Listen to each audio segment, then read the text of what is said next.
Itong mga investigasyon sa Pogo pinapakita ang tila kapalpakan ng ilang mga ahensya ng pamahalaan. Pangunahin na dyan, nabanggit ko na nitong nagdaang araw, ang Philippine Statistics Authority.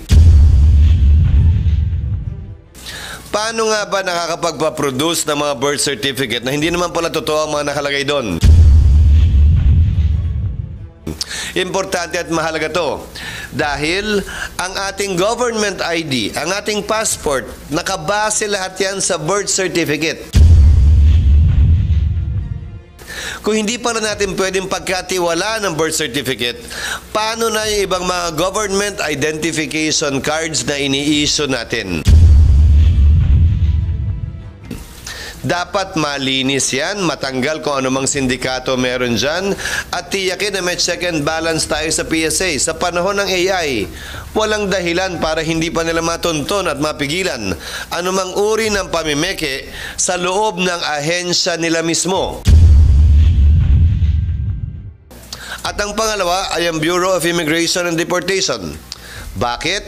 Sa dinami-dami ng illegal na pogo na na-raid, karamihan ng mga nahuhuling Chinese nationals na nandun ay illegal aliens na. Pumasok bilang mga turista, walang hawak na work permit, meron man ay nag-expire na. Bakit tila wala silang kaalam-alam o ginagawa kaugnay nito? At kung hindi pa i-raid yung illegal na pogo, hindi pa nila malalaman na may ganun. Yes, ma'am. Sir, until now, wala naman clears sa susuko, hindi pa rin siya na-aresto, pero parang medyo naglaban pa siya kasi nag-post sa social media na sinasabi niya hindi naman siya yung pinakamalaking problema ng bansa. Bakit tila fixated daw sa kanyang ilang senador? Well, karapatan niya yun. Karapatan niyang sabihin yun, pero para sa akin, wala siya sa lugar pagsabihan sino mang miyembro ng Senado kung ano ang prioridad sa isip nila at ano ang dapat nilang hindi maging prioridad. Siyempre, siya yung tinatamaan, siya yung naaatake dito sa isyong ito. Siyempre, unawain natin, pagtatanggol niya palagi yung sarili niya. Pero hindi rin niya pwedeng ipersa yung kanyang personal na interes at kaisipan sa interes at kaisipan at pananaw ni numan, higit pa sa sinumang miyembro ng Senado. Ano yung orders niyo sa USA? Kasi nag-iisang linggo na bukas, since nalabas yung arrest order, wala pa rin siya. Well, noong nakaraang mga araw pa na makipag-coordinate na sa NBI, makipag-coordinate sa Philippine National Police. Alalahanin ninyo, ang OSAA ay hindi naman mga pulis at investigador. Ang Sergeant at Arms ay binubuo ng mga individual na hindi naman nagsanay kaugnay sa pag-imbestiga at pag-track ng mga hinahanap ng Senado man o ng batas. Kaya ang tanging armas na gamit nila ay koordinasyon sa law enforcement agencies. Pero hindi naman nag-iisa si Alex Go kaugnay sa warrant of arrest na inisyo ng Senado. May mga outstanding warrant nga na inisyo ng korte na mismo na hindi pa nga napapatupad din ng NBI man o ng PNP. So, isa lamang siguro ito sa listahan ng dapat trabuhin pa ng PNP, NBI at ibang law enforcement agencies natin. At hindi tayo nagkukulang sa pagpapaalala sa kanila kaugnay ng trabahong dapat nilang gampanan. Sumuko or magpa-aresto si Alice Go. May dapat ba siyang ikatakot? Well, may prinsipyo sa batas na flight is evidence of guilt. Ang kawalan ng kagustuhang sumuko at voluntaryong magpakita at sumagot sa mga simpleng katanungan, bagaman hindi sa pinapwersang umamin, ay pagpapakita na marahil ay may tinatago siya, may iniiwasan siya, at meron sa mga katanungan na ayaw sagutin o harapin. Alalahanin ninyo, hindi ito warrant of arrest para sa ikulong at parusahan kaugnay sa isang ginawang krimen. Ito'y warrant of arrest para tiyakin ang kanyang pagdalo sa pagdinig at sagutin ang mga katanungang ipupukol sa kanya ng mga miyembro ng Senado habang ginagala yung kanyang karapatan na i-invoke yung kanyang Bill of Rights kaugnay sa right against self-incrimination and right to remain silent. Sir, can you share yung view po ni Senator Win na may possibility na nakalabas na si Alice Go ng bansa using her Chinese passport? Well, hindi ako magugulat pero dagdag kapabayaan na naman yan kung sakasakali sa Bureau of Immigration kung nangyari nga yan.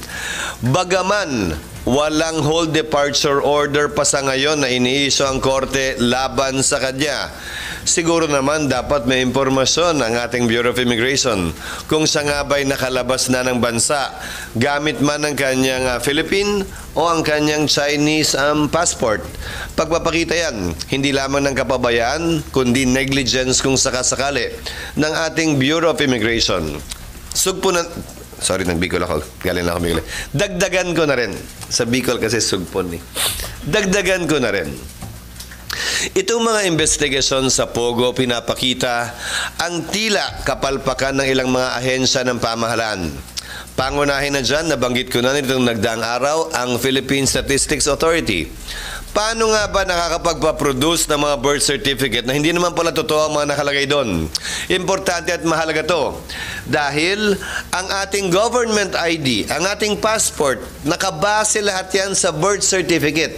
Kung hindi pala natin pwedeng pagkatiwala ng birth certificate, paano na yung ibang mga government identification cards na ini-issue natin? Dapat malinis yan, matanggal kung anumang sindikato meron dyan, at tiyakin na may check and balance tayo sa PSA. Sa panahon ng AI, walang dahilan para hindi pa nila matuntun at mapigilan anumang uri ng pamimeke sa loob ng ahensya nila mismo.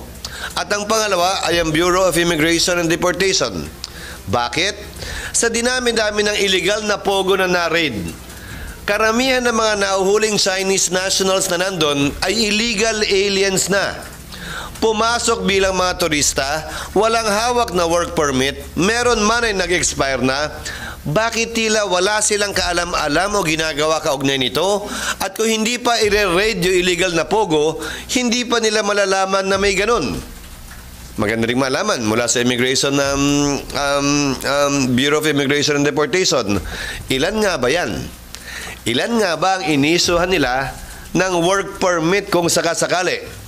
At panghuli, magandang tingnan na rin yung tila disjoint sa pagitan ng DFA at ng Bureau of Immigration. Sa sistema natin ngayon kasi, ang visa ay ini-issue ng iba't ibang konsulado sa iba't ibang bansa sa mundo. Hindi naman Bureau of Immigration na nag-i-issue niyan. Walang karapatan mag-issue ng work permit ang DFA sa pagkakaalam ko. So lahat ng ini-issue nilang visa sa iba't ibang konsulado sa iba't ibang parte ng bansa, kabilang na ang China, ay puro tourist visa. Bagaman ang intensyon ay magtrabaho dito. At ang ginagawa ay nagpapakonvert na lamang ng visa dito sa pamamagitan ng BID. Pag hindi nila ginawa yon, apparently, there is no information sharing between the DFA and the BID with respect to the number of visas they've issued and how long the visa is for each and every individual that they issue a visa in favor of in that particular jurisdiction or consulate. At kulang ang ahente naman ng BID para naman i-monitor yung milyon na dayuhan na inisyo ng visa ng pamahalaan. Idugtong ko na. Dahil puro tourist visa ang ini-issue ng pamahalaan sa iba't ibang konsulado, tama pa ba at accurate pa ba yung data natin sa Department of Tourism? Dahil siyempre, ang basihan nila yung visa ang ini-issue. Kung ang intensyon naman pala nung ini-issue ng tourist visa ay magtrabaho, dapat ba nating ihiwalay yung tourist arrivals na binibilang natin at yung mga magtatrabaho dito na in-issue at nagpa-convert ng working visa? Para mas accurate, para naman mas tama, mas angkop yung datos natin at nang mas kumpleto rin ang pagpaplano natin. Sorry kung mahaba. Sir, pa-clarify lang. Sir, ang intindi namin, sabi ni Senator Lisa, kapag naglabas ng arrest order, matitrigger na yung paglabas ng HDO. But you said wala pa rin HDO until now. Ano? Sanila.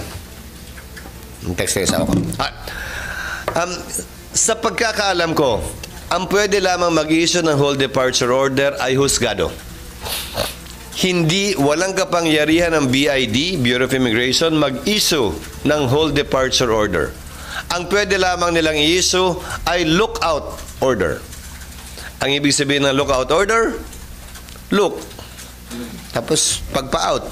So even with arrest order coming from the Senate, yun nga, wala karapatan si PI maglabas na. Kaya nga, look out at dapat tipan nila ang law enforcement agency kaugnay sa nakita nila. Pwedeng i-delay yung kanyang departure dahil nga may mga question at tanong at mabigyan sana sila ng sapat na oras na makipag-coordinate sa law enforcement agencies para ma-effect yung warrant of arrest. But that is not the equivalent of a whole departure order that will literally authorize the Bureau of Immigration not to allow the departure of a passenger.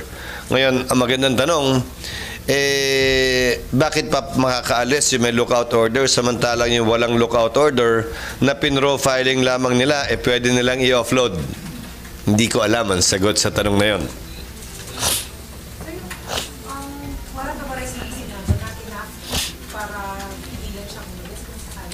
Hindi, walang kapangyarihan ng Senado mag-issue ng hold departure order laban kanino man. Pagdating the warrant of arrest itself, hindi ba yun pwede or mandated lang immigration na o inform Senate para may effect yung arrest na? Walang ganong uri ng batas sa ngayon. Magandang punto at wala sa pagkakaalam ko, wala rin ganong uri ng koordinasyon o MOA sa pagitan ng BID at ng Senado. Isa yun siguro sa pag-uutos ko sa Sergeant at Arms ngayong na-bring up yung bagay na yon. Pero wala akong alam, base sa mula no ako'y manungkulan, na ganung uri ng kasunduan o memorandum sa pagitan ng Sergeant at Arms at ng Bureau of Immigration. We will look into it, definitely.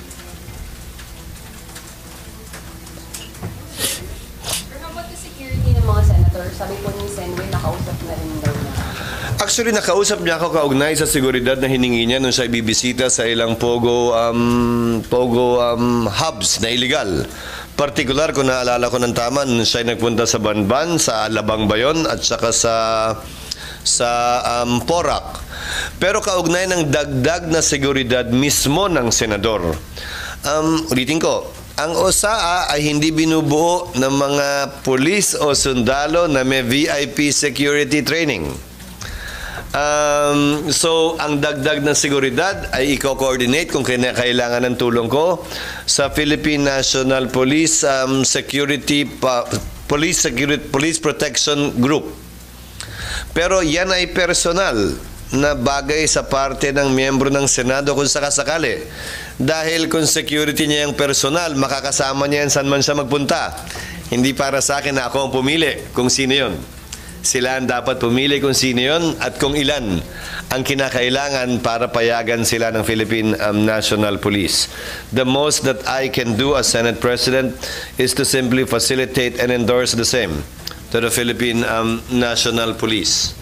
Members of the Senate, as well as members of any agency of government that has threats, can request security and/or additional security from the Philippine National Police.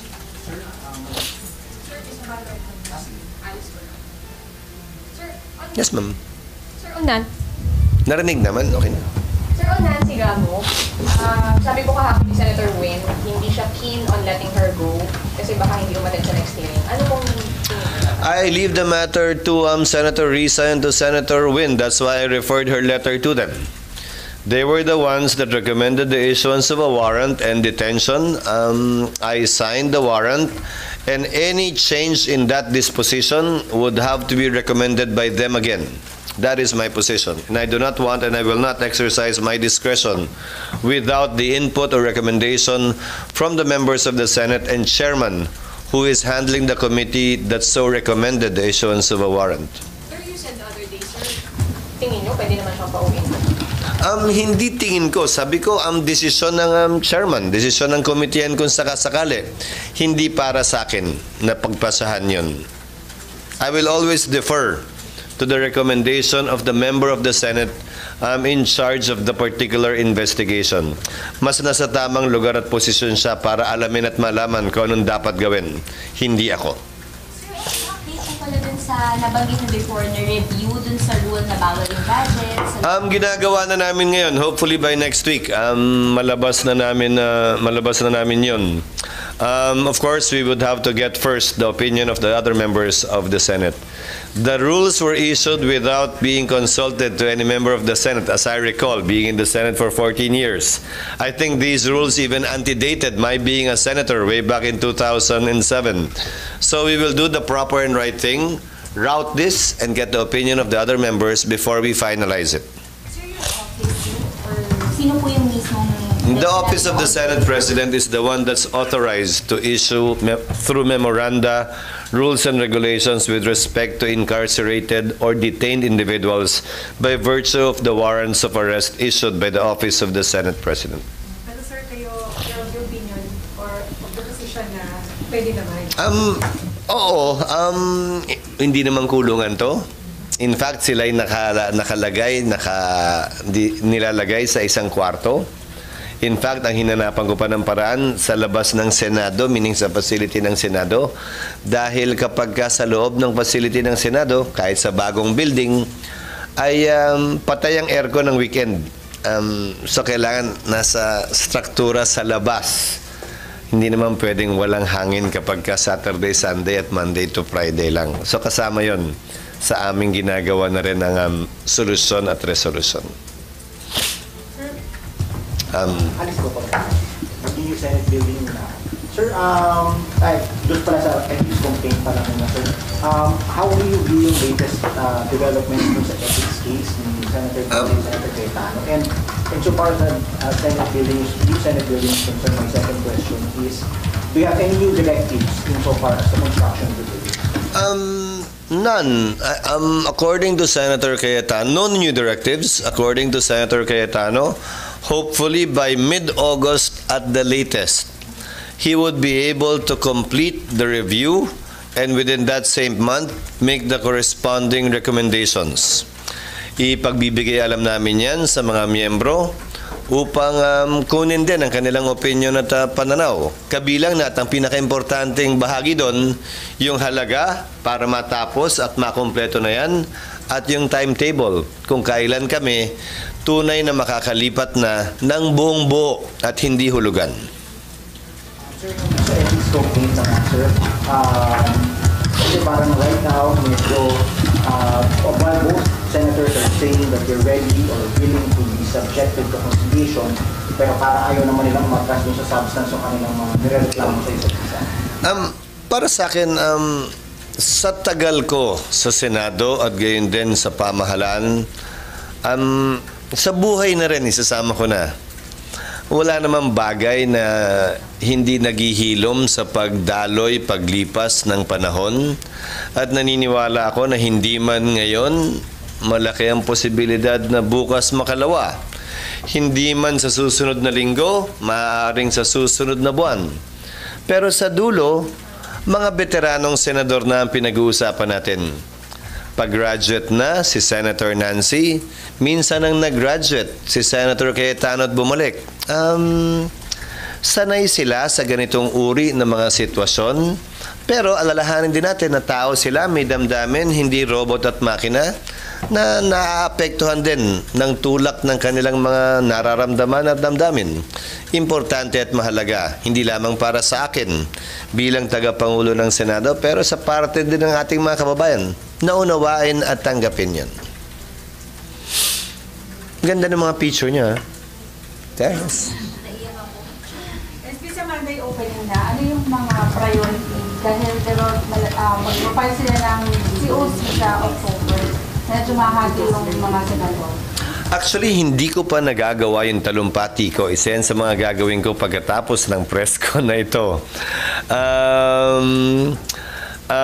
Isa yan sa mga bagay na ilalahad ko. Pero para sa kaalaman ninyo, halimbawa, meron na lamang kaming 70 araw ng sesyon hanggang matapos itong third regular session ng kongresong ito. Hanggang 2025, that means when we adjourn sine die.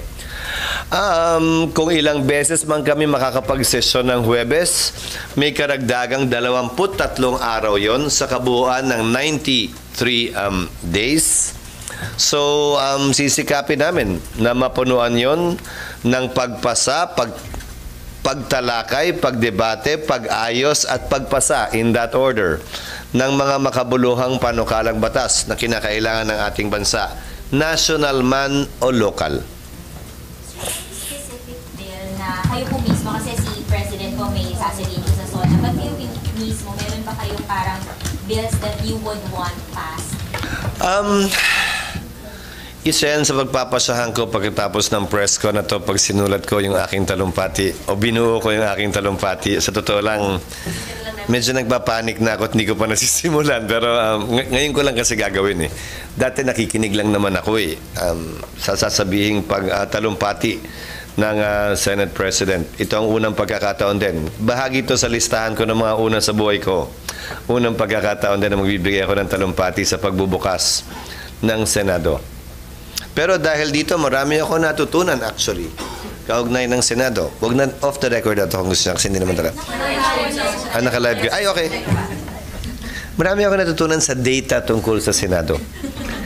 Ilang individual na halimbawa ang naging senador, ilan ang babae, ilan ang lalaki, ilan ang galing Luzon, ilan ang galing Visayas at Mindanao, ilan ang artista, abogado, magsasaka, educator, atleta, these are interesting facts and data actually that I'm learning for the first time. Pa-clarify na po, magkakaroon na kayo ng session every Thursday? Isa yon sa iba panukala ko sa mga miyembro pagbukas namin. Para naman hindi kayo malungkot dito sa Huwebes at baliktad ba? Ganon, anong gagawin natin? Kailangan namin magtrabaho. Kesa naman malungkot kayo ng Huwebes at nagpupunta kayo kung saan-saan para maghanap ng kwento. Ha? Kamukha ngayon, Biyernes, pinilit nyo ako magpunta dito. Sir, Friday naman po yun. Sabi kaya namin Zoom, sabi mo pupunta ka. Hindi, pupunta naman talaga ako kasi titingnan ko yung pagkabit ng mga painting nyo dyan sa labas. Pero dati naman talaga sir, may session ng Thursday for local. At nung ako'y nasa Kamara din, may session kami tuwing Webes. Pero para sa local bills at para dun sa mga kahit national bill na pag-aagrihan ng lahat na hindi naman kontrobersyal at hindi naman kailangan pang pagtalunan at pag-awayan para lamang umusad ito at hindi makain yung oras sa regular na sesyon namin ng Lunes hanggang Miyerkules. Umaasa ako at hihilingin ko sa aking mga kasamahan na ito'y magawa namin para nga mula 70 maging 73 araw yung aming sesyon sa pagtatrabaho. Sorry, so yung Thursday session ay for local bills para di siya papasok sa money ko. Local bills and national bills na hindi naman gaanong kontrobersyal. Ito yung priority, depende pa sa lalamanin ng speech ng Well, ayokong pangunahan pa rin pero nauna na yung LEDAC bago ang SONA ng Pangulo. So siguro madali nyo nang hulaan kung anong ilalaman ng talumpati ng Pangulo kaugnay ng mga panukalang batas na gusto niyang mapasa at matalakay nitong darating na third Congress. May dagdag man yun, konti na lang siguro. Dahil inanunsyo naman na sa LEDAC yung kanyang first tier priority bills at yung kanyang second tier priority bills na nanggaling pa sa mga naunang LEDAC.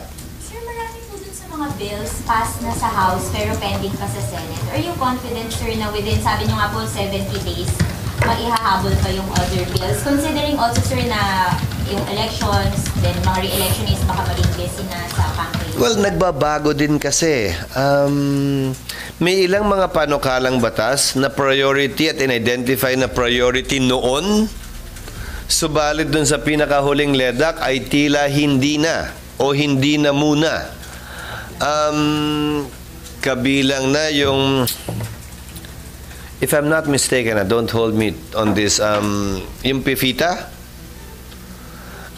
identified siya as a priority measure. It's a tax measure, but which Secretary Recto identified as perhaps more tax eroding than enhancing. So, ang napag-usapan nung LEDAC ay medyo i-back burner siya. Yung ROTC, bahagya ding napag-usapan. At nais dun sa LEDAC na ito'y tingnan muli dahil kulang pa yung impormasyon kaugnay niyan. Matagal nang pinag-uusapan, halimbawa, yung amendments kaugnay sa IPIRA. Pero wala pa namang tunay na laman kaugnay ng partikular na mga probisyong aamyendahan sa IPIRA. Ganon din yung Mining Act, may inaprubahang version ng Kamara, pero ito'y nanggaling at nagmula sa isang mambabatas. Hindi naman talaga galing sa palasyo, sa departamento o sa Malacanang yung nilalaman nun. So may mga panukalang batas din naman na hinihintay pa natin yung laman. Kung kaya't hindi lamang yung simpleng pagpasa ng Kamara ang dapat na maging batayan o hindi pagpasa ng Senado. Kung mapapansin ninyo, meron ngang mga bill pa na nabivito.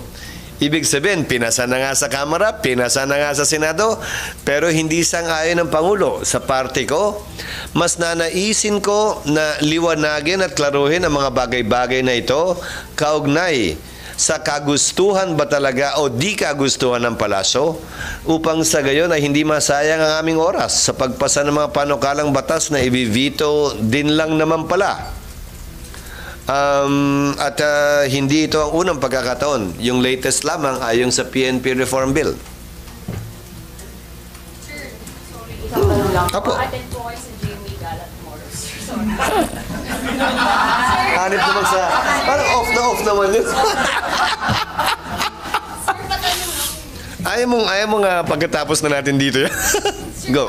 Of course, please. Of course, please. You're attending. May choice ba ako? Baka iba pa isama ng asawa ko doon. Mas maganda na ako, hindi ba? At huwag mo akong tatanungin kung sinong susuot ko dahil sa totoo lang, hindi ko alam at wala akong pakialam. Wala na po yung ang lalaki naman kasi Amerikana lang naman. Di ba? Hindi naman komplikado yon. Sa SONA, ang lalaki barong lang din naman. Hindi rin komplikado yon. Mas komplikado at maraming kailangan pagdesisyonan ang babae. Di ba? Anong kulay? Gaano kahaba? Gaano kasikip? Gaano ka kita ang braso at iba pa at leeg at iba pang mga bagay. Sorry, itong mga bagay na to, unti-unti ko lang natututunan itong mga nagdaang taon. Okay, sir. Sir, salamat. Yes, ma'am. It's okay. ibang topic po siya, I'll just go po ulit. Yes, ma'am. But could you tell us your reaction lang po to Guo saying she's ready to face them, being Senators Gatchalian and Ontiveros, in a fair trial and at a proper forum? Pero wala nga po siya sa hearing. So what's your reaction to this? Karapatan niyang sabihin yan, pero unawain at intindihin niya na wala siya sa lugar na mamili kung ano ang pupuntahan at hindi pupuntahan base sa kanyang personal na ideya. Kung nag-issue ng warrant ang Senado, dumaan yan sa proseso. May pinagdaan ng mga rason din yan bago naman na-issue yung warrant. At saka bakit nga ba? Tuwing may mga ganitong usapin sa Senado, ang sinasabi palagi, parang di naman na bago yan, ay sa proper forum kitang haharapin. Narinig na natin yan, di ba? Tapos nung nag-issue ng warrant ang korte, hindi rin naman nagpakita ron. So, wag na tayo magulat kung sakasakali sa mga ganyang uri ng hirit at salita kaugnay ng hindi pagdalo sa Senado o sa pagdinigma ng korte kapag may naisampa ng kaso. Yes, ma'am. Yung ganong statement ni Mayor Bruce, ano talaga, open defiant? No, yung statement niya nagpapapuro, tapos sabi niya, bakit mag-fixated sa kanya, yung mga senators parang siya ba ang problema, pinakalat ng problema ng bansa? Hindi ko gagamitin yung salitang open defiance. Hindi ko kinokonsiderang kayabangan yon o kahibangan.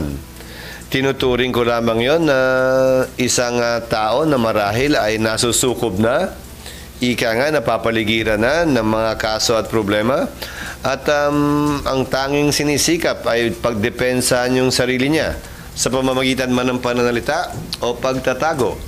Pero hindi may kakila na kung siya, tingin niya may obligasyon siya na pangalagaan at protektahan yung sarili niya, kami rin. Meron kaming obligasyon ng trabaho na pangalagaan at protektahan ang interes ng sambayanan.